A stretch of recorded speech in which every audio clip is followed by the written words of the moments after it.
Good morning, everyone at the Care Center. I don't know who's even on. It's a little early for me to even be here, but I'm going to get started. Let's talk a little bit about what you can use for protection. That seems to be something that's been asked of me lately by clients, so I thought it was fitting to add that here.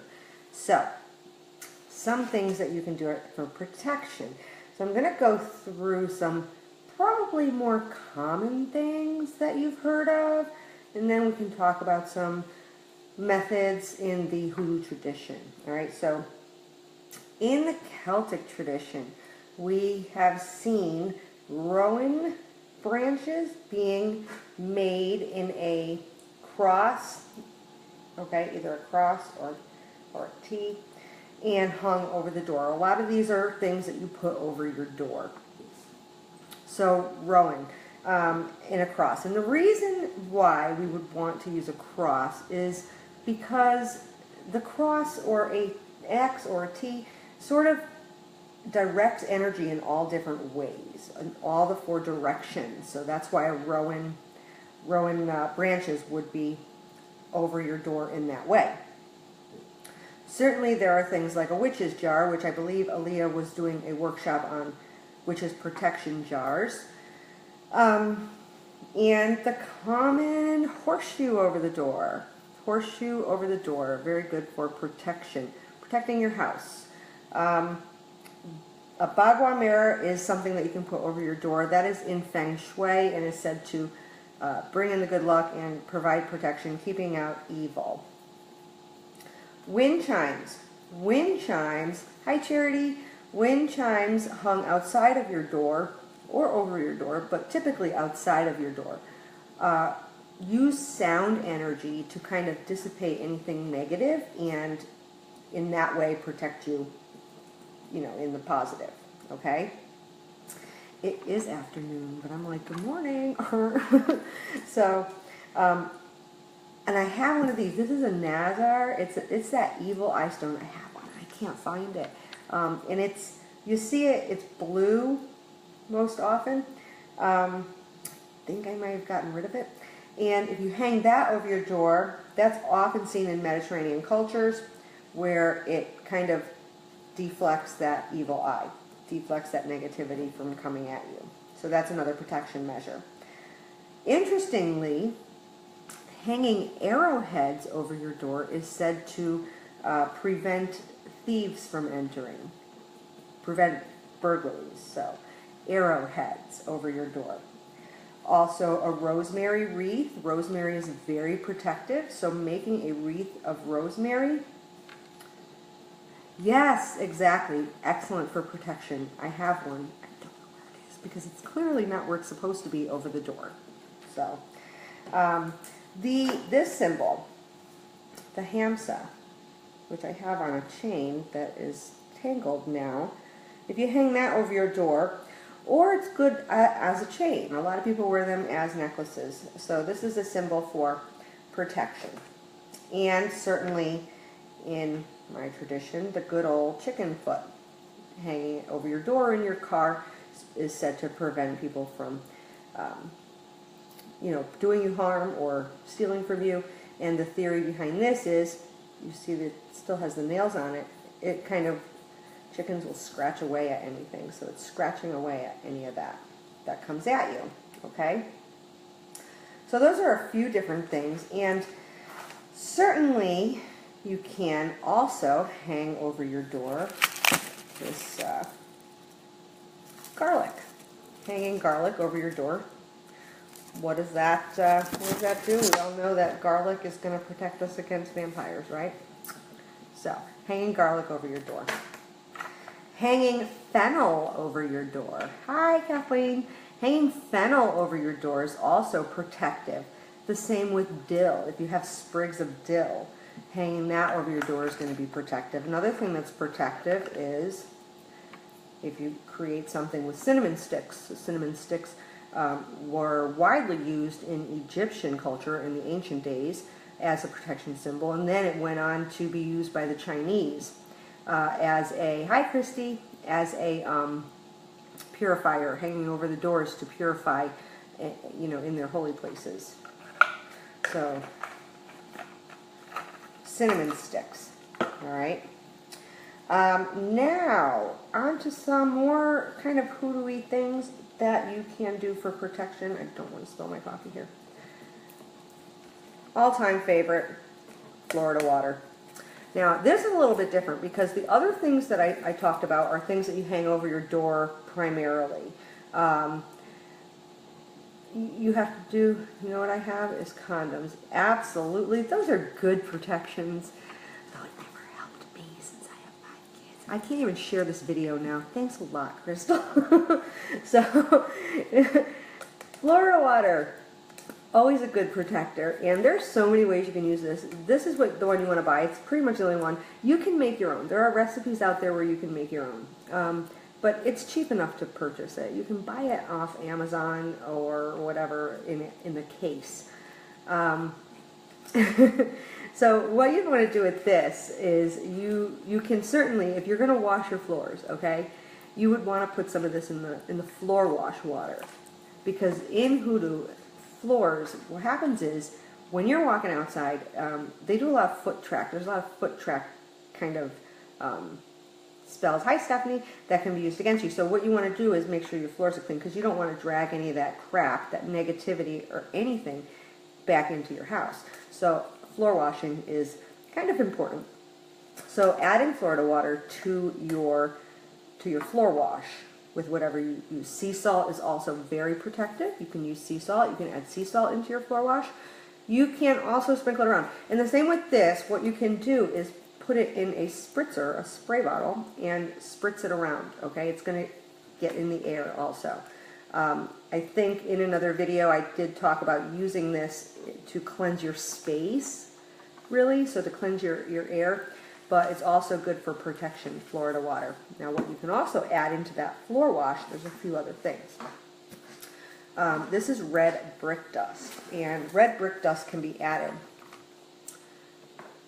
Salt, yes, let me tell you something. I just had to vacuum mine up because I was, you know, when you want to call people to come in and do work, you don't want to look like a freak, personally for me, and I'm like vacuuming. I got cinnamon on my windowsills. I have salt. All kinds of stuff. I'm like, all right, time to replace this. I guess we'll clean it. But this is some red brick dust, and you can see it's just kind of like that. I made this myself. You have to use an old red brick, and you crush it up. And you can, I crushed it with a hammer. Not the most energy effective way to do it. You can use a file, one of those big files that you can buy at Home Depot. You can use something like that instead, and it's going to be probably a lot easier. Yeah, so red brick dust. You can add this to your floor wash, a small amount. You can also use this to put outside of your windowsills, on your windowsills, outside your door, like close to the door in kind of a line. You can do that too, and this is very protective. Okay. The other thing, as far as floor washes go, you can add, if you add, and this is gross, but you can add a little bit of your urine. But that is a hoodoo thing where you add a little bit of your urine because that's protective. Okay. I don't do that. There's other methods. While we're on the gross subject, putting over your door a little smidge of your menstrual blood is also very protective. I don't do that either. I think Joe would have a fit. So, but you can certainly do that. What I like to use instead over my door, more than that, for protection purposes, is going to be something like cascarilla powder. Now it's yeah, no. No, me neither. My walls are a tan color, as you can see. They're light, so that wouldn't probably work well. Cascarilla powder, which I have in here, is really, look at it, looks like chalk, okay? And it's the name for crushed eggshells. That's all it is. You take your eggshells, dry them out really, really well, and you then use your mortar and pestle and you crush that stuff up. Crush it, and you crush it till it's really, really fine. And it is easier said than done, I will tell you that. I purchased mine only because it is easier said than done. Just like the red brick dust, it takes a while to crush it to be a fine powder. All right? But what you can do with this, which is pretty cool. Now, if you have some that's a little more loose, then you can add it to your floor wash. That's one thing you can do. But what I like to do with this is to actually put my finger in it and draw protective symbols above the doorways and the windows. And you can use any symbols that resonate with you. We can certainly, you know, if you have particular ones, throw those in the comments as photos. You can find them on Google. And I'll add some as well. But, you know, there are plenty of different protection symbols depending on what, you know, what path you're on. You can put crosses if that's your path. And again, it directs energy in all ways. So you can certainly use rune symbols, things like that. There are plenty of different symbols. There's Icelandic staves that you can use as well. On the carpet before vacuuming is probably a good idea. If you don't have the hard floors, then you would sprinkle some on the carpet. That's fine. I can't attest to doing that with the red brick dust, though. I'm not sure if it would damage the color. But, I mean, if you have a darker colored rug, it might be worth a shot. Okay? So I think that is what I have really here for home. We're talking like home protection I'm talking about. And we can put some of the symbols. There is another phrase, or not really a phrase, it's a word that is often used as a protection symbol. And I'll write it for you real quick. I'll write it here. And I'd have to, like I have this in my Book of Shadows, and I'd have to actually relook up the history of it to tell you. But I'm going to show you here. Hopefully it'll... A witch jar, yeah, I mentioned that before. I didn't really go into it in detail, and the only reason I didn't, I think, is because I'm pretty sure Aaliyah is doing that in a coffee chat, or she did it, but I'm not sure. But the same with a witch's jar, you would put things like that in there, and then, you know, what I would do is after I close it up, you're charging it with your intention, you are, you know, saying your prayer over it or blessing it or whatever you do, whatever your path is. And personally, I'd light a candle on it, activate it, you know, kind of always bring things to life. So it's not just a matter of doing this. It's not just a matter of doing this, you know, one thing or another. It's really about charging it with your intention and sort of bringing it to life, activating it. And I like activating using fire. I like using the candles. Certainly you can activate something, like if I were going to make this and put this above my door, I would want to charge it with my intention, and then I'm not going to activate it with fire because I'm not going to burn a candle on it necessarily, but I may pass it through incense, okay, to kind of activate it. I may spritz it with salt water to activate it, something like that, okay? And the same with anything. If you're doing like a rosemary wreath, or you've got like a you know, a hamsa thing that you want to put over your door, I want to charge it with my intention and then kind of activate it. Moonlight to me is more like cleansing. It's more cleansing. And you're charging it, yes, underneath the moonlight, so you're getting that moonlight energy. And so that's going to be a matter of your choice. I mean, I charge my crystals under the moonlight for sure, to kind of cleanse them of other stuff and all that and get them good. The moon, now, here's my thought process on this, and yours could be totally different. As far as protection stuff goes, so if I were going to charge this, say, I may be more inclined to charge this under the sunlight, okay? And here's why.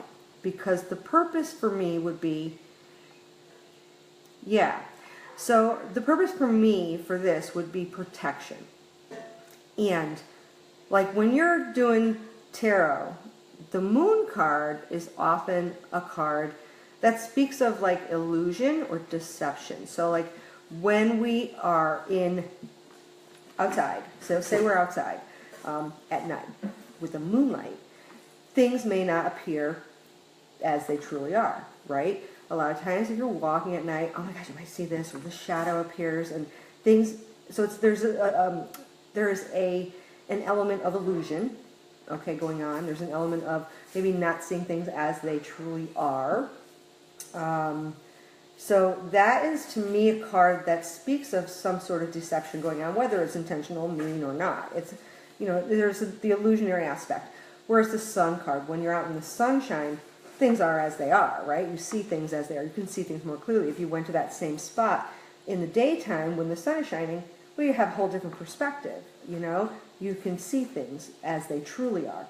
So for me, if I were to charge a protective talisman, I personally, my path, would probably charge that under the sunlight, okay? To have it something where, let's see clearly, like when negative people are coming in, I want to be able to see them for who they are, that sort of thing. That would be my thought process on it, but again, everybody's different, and if your thought process isn't like that, and you think, and you're very much in tune with the moon, more so, then by all means, perfectly fine, okay? So there is this word, right? Sator, and I wish I could turn the screen. We used to be able to turn the screen a different way, but now they've added some stuff, and I don't really know where the hell anything is anymore. So, and what you would do is take that word, and I'm writing it all for you here. And you write it in this box format with these other words, and which are taken from that word. Okay, and this is said to be very, very protective. Okay, so it's written like this, S-A-T-O-R. It's written this way, S-A-T-O-R. Down here, it's written backwards, S-A-T-O-R, S-A-T-O-R, so it's backwards over here too. So you see we've got that, and it's said to be very protective. And what you would do with this is, there's a few different things, but typically, or traditionally, I believe, you would write this and you would have it on either a piece of red paper or parchment paper. And this issue also came up too.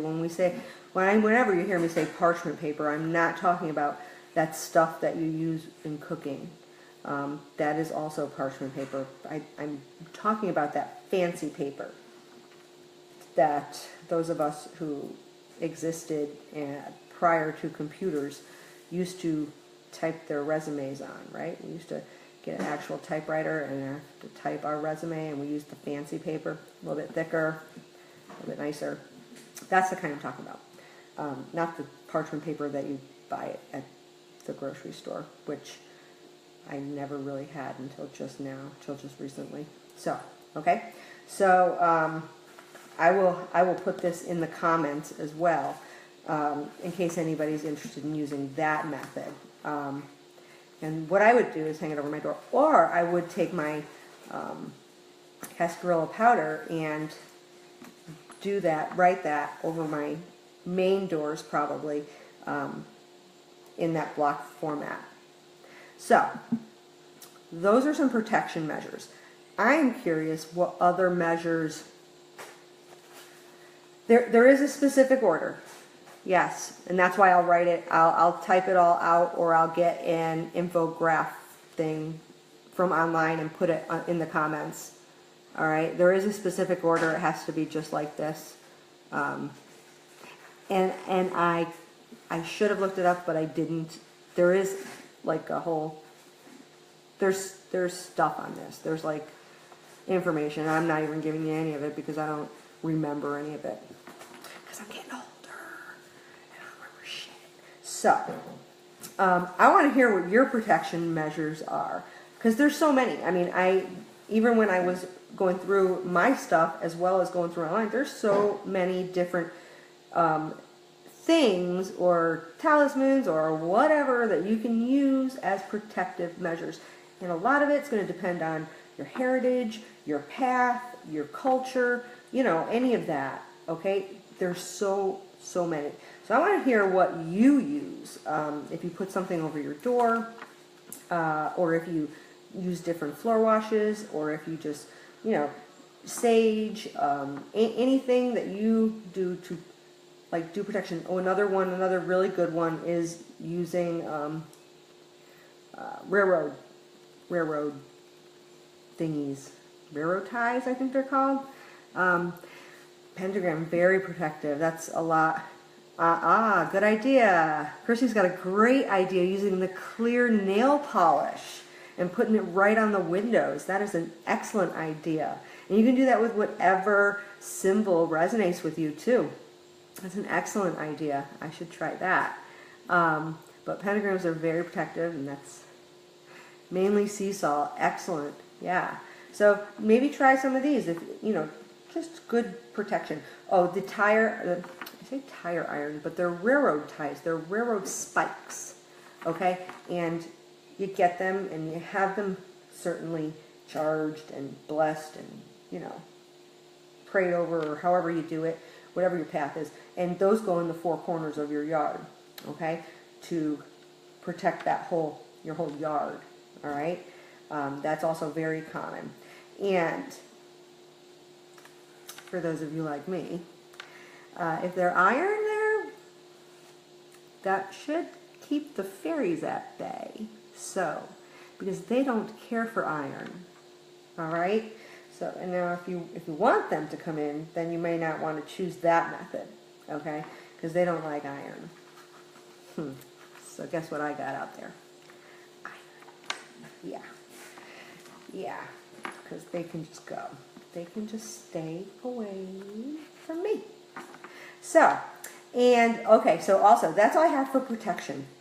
I'm actually going to go into the spells group in a little bit after I feed my child and do kind of a reverse the curse spell using a black candle. Very, very simple and pretty informative. And what I can do is, if anybody's interested and you're not in that group, go ahead and join that group. If it's not your thing and you're like, you're not really ready for diving in full force yet, I will be posting that. I'll post that in my group, and I may post it in here as well once I download it onto the computer. There you go. Just if you're going to collect your own railroad thingies, be safe, okay? Because I've heard horror stories of people getting run over by trains, and trains can't stop fast. And that's not really how I want to go, and I don't think you want to go that way. So let's just, be very, very cautious. Very cautious if you're collecting your own. I'm not even sure where they are. Oh, Charity, I would love to hear that. The group is the Eclectic Circle of Spells. All the Eclectic Circle groups are affiliated with the Cure Center. Well, the Cure Center is affiliated with them, actually. And it's the Eclectic Circle of Spells. There's a lot of Eclectic Circle groups. There's the Eclectic Circle of Pagans, Eclectic Circle of Reiki, you name it, heathens, altars, so many things, herbals, Eclectic Circle of the Dead, talking about dead stuff. But the Eclectic Circle of Spells is the one that I go in and do some spell stuff. Actually, I'm going to go through it and show how to do it step by step. Basically, we'll be doing it together. So we'll do that. And so I'd love to see you there. And like I said, if not, I will post it here. If there's, want me to post it in the group? Yeah, absolutely. Absolutely. Do it.